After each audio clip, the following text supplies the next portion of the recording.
Hey guys, welcome back to another budget tips and techniques video, but before we get into it, be sure to check out all of our social media sites as well as our own website, now live, down in the description. You can see all sorts of stuff, see updates on all of our short films and projects we're working on. You can see we got several blog posts going up right now on our website for more stuff like this, some more tech reviews, budget tips and techniques, where I might show off a little more detail that I don't here, and vice versa. I might show some things here that I don't show there. So be sure to check out both so you can get the full scoop on everything. Also, if you haven't yet, be sure to subscribe and hit the bell notification for future uploads like this one, as well as tech reviews and our own short films. And if you enjoy the video, don't forget to hit that like button. Now today, we're going to be covering ways to advance your skills in filmmaking while saving you a few extra bucks. As with any art form, practicing is going to be the cheapest and easiest way you can use to improve your skills in that field, whatever it be, whether it be painting, music, filmmaking, any art form. Just the more that you practice, the better you're going to get at it. And I've noticed that some people who feel it's okay to just do a film every now and then and call that good practice, they tend not to improve as much, because while it does still improve upon your skills and techniques over time, it's very, very gradual, and it's almost hard to notice the rate of increase in your skill. So I would challenge a lot of people, a lot of filmmakers, to try to do at least one film a week. And it doesn't have to be super long, just do like a quick 1-minute microfilm. And that's kind of what I did here a while back when I uploaded those 4 microfilms back to back to back to back. That was just me practicing, but I also felt they were good enough to throw out there, so I ended up doing that. But a lot of the times I'll be trying to do a film a week so I can build my storytelling techniques and tools and just kind of learn more about my craft and get more involved with it, so I know more of what I'm doing when it comes to bigger projects like what I'm doing this month. And another thing about making films just kind of off and on is that you might realize a mistake you made in one film, but by the time you get to the next one, you'll probably have forgotten about that mistake, or you'll just be more likely in general to repeat that mistake.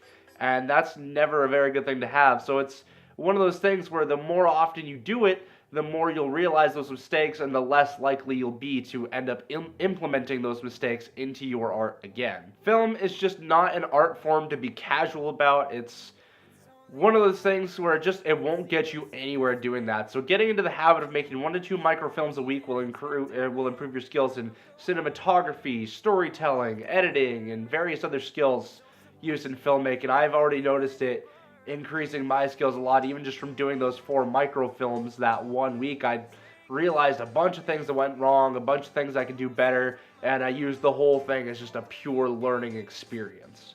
Another smart approach to learning film through practicing is to fill in every role on set at least once.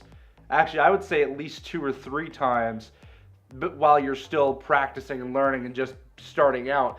Because you kind of need to know how everything works together, since film is a truly collaborative art, and you'll hear that from a lot of top filmmakers, that film is a collaboration. That's like the biggest thing to it. If you can't collaborate, or if you can't communicate and know what everyone else is doing and make sure everyone's on the same page, then more likely than not, your film will probably fall apart.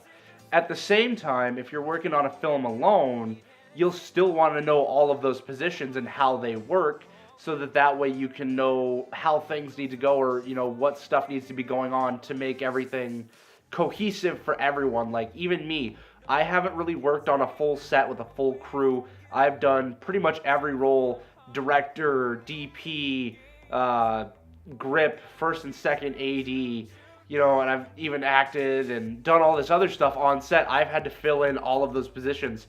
And when I first started, I had no idea what any of those positions were or what they did. So there wasn't really much communication going on. I was really just kind of being a director with a camera, and that was all it really was, and no one really knew what was going on.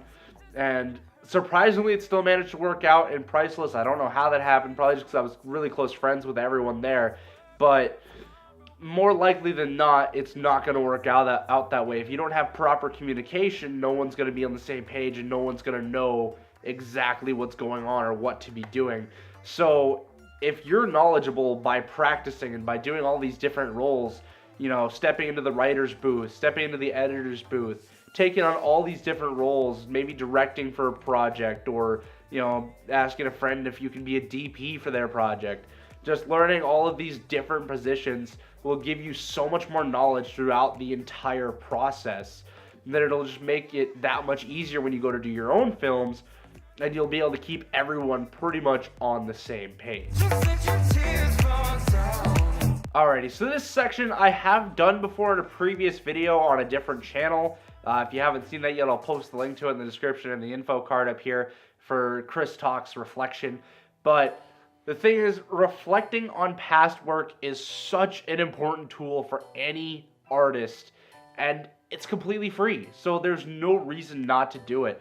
Whenever I release a short film, I'll go look at it again like 2 weeks later after it's been released and it's had people and other eyeballs looking at it, and then I'll take another look at it and I'll be like, oh, okay, so this wasn't really as good as I thought it was.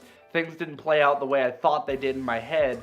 And then I'll reflect on that. I'll be sitting there thinking like, okay, I'll try to avoid this next time. I'll be sure to take a note of this because this thing didn't work, or maybe this thing really worked, but it might not in a different situation. Just going back and looking at things you've done previously, even if it's not, or even if it's work that you don't publish, if it's something that you just keep to yourself or maybe share with a few close friends for input, that's still a huge thing to reflect on. Anything you can do to go look back at any mistakes you feel you might have made, and then correcting those in the future to further your skill. So this kind of goes along hand in hand with practice for the most part, because if you're practicing, you're most likely going to be reflecting in the process, because you're going to be making work and then you're going to go look at it later just because why not, and then you'll be like, oh god, that was so dumb, why did I do that, or oh, that was really cool, I really like the way that worked, and kind of keeping things like that in mind. So for me, honestly, I like to go back through and watch my old short films right before I go on set for another one, so that way I can be like, okay, I screwed up here, I did this, I'm gonna not do that, or this happened here and that worked really cool, I'll implement that into this film. Things like that. If you go back and reflect on your past and then you use that to help you with your future, because honestly, I like to think that it's good to reflect on the past but not to dwell on it. If you made mistakes in the past with a film, don't sit there and focus on those mistakes, just try to learn from them. So don't feel bad about things you feel you did wrong, in which there really is no way to do anything wrong in film. It's an art form, and really with art forms there is no right or wrong way. It's just all a matter of perspective. And of course, without reflection, you'll most likely end up repeating the same mistakes over and over. If you just make films, you just kind of edit them and throw them together and throw them out there, and you don't even look at them again ever, you're most likely going to make some of the same mistakes as you did before, because you're not taking the time to be like, oh hey, that didn't really work, people didn't really enjoy that, I didn't even really enjoy that. If you never take the time to go back and look at that, and you just kind of send it out and say, hey, it's okay, I don't need to worry about it anymore, well, then that's going to be a problem for you, because then that's not progression. You need to be able to look at things you've done, acknowledge that you might have done something wrong, and try to fix that and correct that the next time you go around. I'm not saying to go back and remake those films and fix those mistakes on those films exactly. Leave them up as they are. Just make sure that on your next projects you learn from that, and if it doesn't fit for the film, then just don't do it. But obviously, make mistakes. That is a huge part to any process for any creative field. Make mistakes, learn from them, don't get discouraged by them. Okay, so this segment has actually been pretty huge for me. I use this a lot. This is using your online resources to learn. You can find all sorts of different sources all over the internet that are either extremely cheap or in some cases free. So, because obviously film school is going to be really expensive, in terms of getting tuition and having to go through everything, and it can be ridiculous. So sometimes we look to go through free or cheap sources to get our learning, and in some cases online it can actually be more beneficial than going to film school. Obviously there are reasons to go to film school, like building connections and all that, but if you look at a lot of people nowadays, they're saying the film school, except for building a network, is basically irrelevant. And I can't really agree or turn that down because I haven't gone to film school myself, but I have seen so many excellent courses, even just on YouTube, that people are just offering their free services to help teach the film community. You've got people like Film Riot, like Indie Film Hustle, D4 Darius, Peter McKinnon, Maddie Hapoya. They all do incredible content, and it's all extremely educational and does a lot, especially for the beginning filmmaker. Now, if you're starting to look into more advanced stuff, like more professional Hollywood level, there are websites like MZ and Masterclass that provide excellent courses coming directly from the pros that are just hours upon hours for actually a relatively cheap subscription, to be quite honest. And you can learn so much out of it. But like I said, there's all these different sources you can find. Like, just look up filmmaking tutorials on YouTube, and you'll come up with so many different results. You even got like DSLR guide, all these different people that are just here to provide you with the knowledge that they have learned over their course of, or over their career of filmmaking. And it's such an incredible resource that some people neglect to tap into because they don't think about it. They don't think about, looking up what other people do and what other people have to say and teach. They just try to go it on their own and think that's going to be okay. And usually it's not. Like, teachers are irreplaceable. It's insane how valuable some of these lessons are. And they've helped me with so many things that you can find. Like I said, any kinds of tutorials. You can look up stuff on cinematography, writing, editing.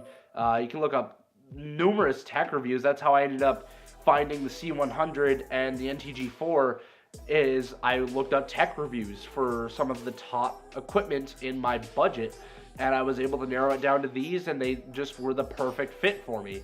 So doing things like that, just doing research in general, you can find all sorts of blog posts online.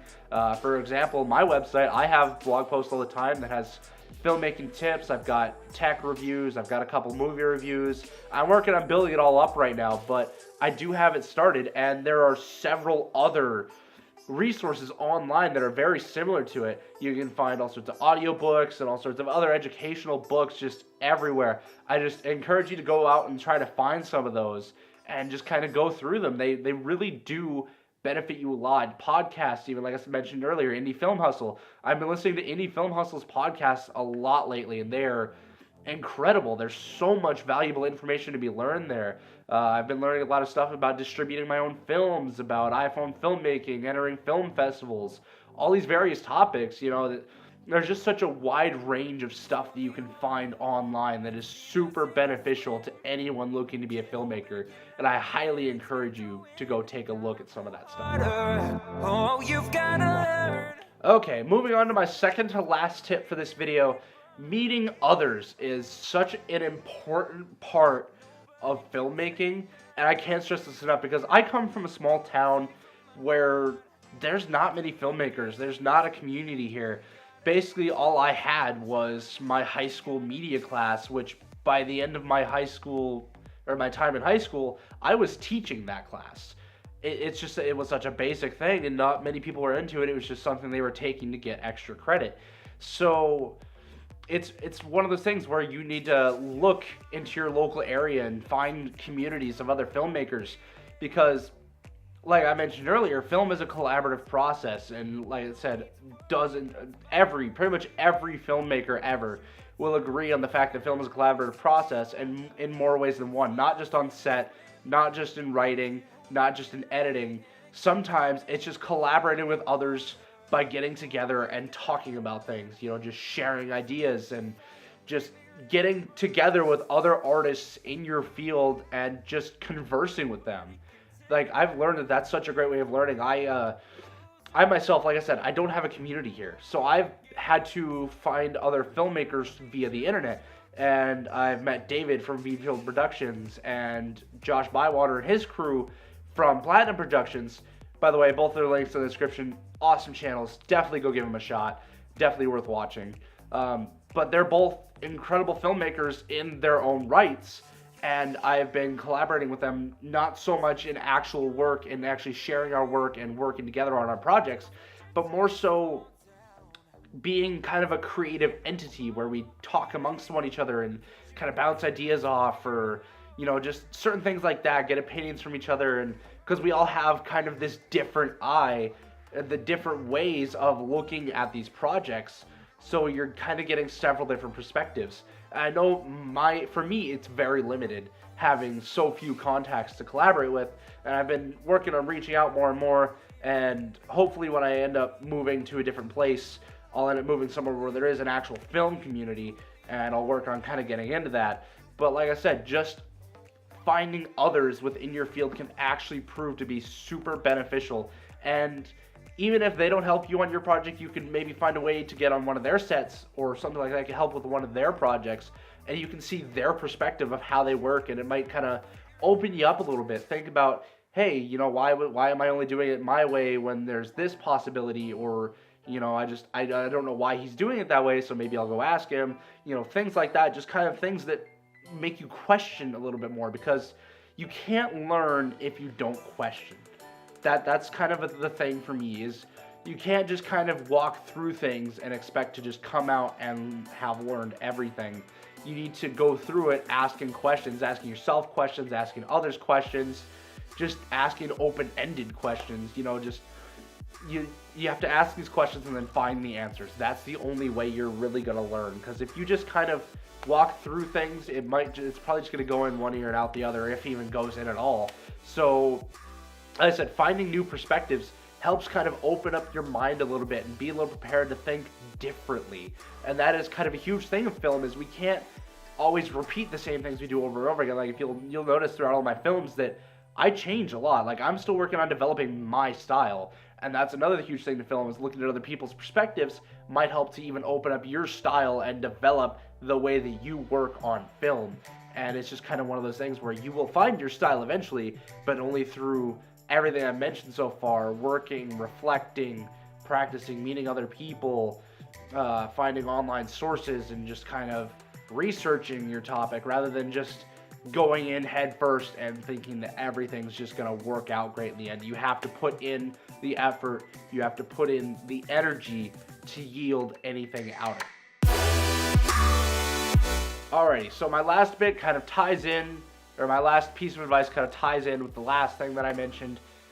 Sharing your work is a huge part of film, because like I mentioned before, it's getting that new perspective. So whenever I make a short film, I upload it. Like, it goes straight to YouTube as soon as I feel that it's complete, which I never really do. I just kind of say, all right, this is where I need to stop. I'm just going to cut myself here and call it good and release it.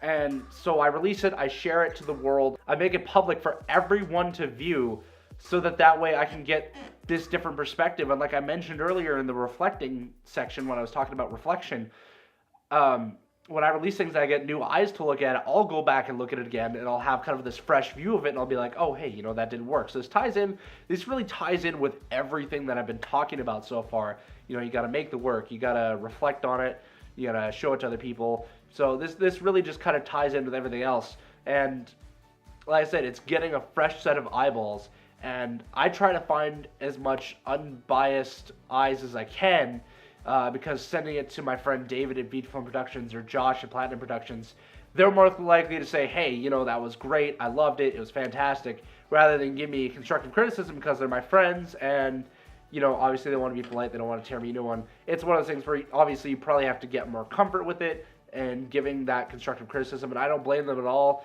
It's very understandable to just point out the good things when it comes to your friends. So I try to get people that don't really know me or don't really care about me so much to where they'll be able to just kind of tear me a new one. I'll send out a project and they'll be like, all right, yeah, no, I didn't like this, this, and this, and could have worked on that, stuff like that.